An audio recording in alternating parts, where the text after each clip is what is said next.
Details tonight surrounding the law enforcement raid of a Florida data scientist. An appointee of Governor Ron DeSantis announced he was resigning over the incident, calling it, quote, unconscionable.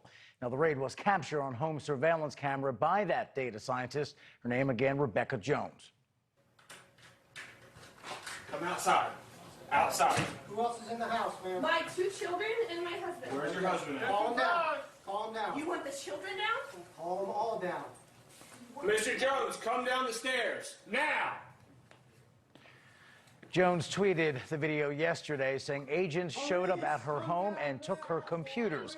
She said they took evidence of, quote, corruption at the state level. Now, Jones was a member of the team who originally built Florida's COVID-19 dashboard, basically its stats on the pandemic, but claims she was later fired after refusing to manipulate state COVID-19 case numbers.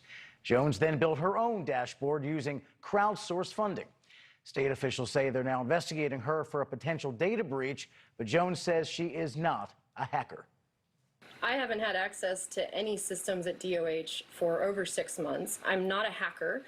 As the governor pointed out many months ago, I'm not that tech savvy and have no interest in reaching out to DOH.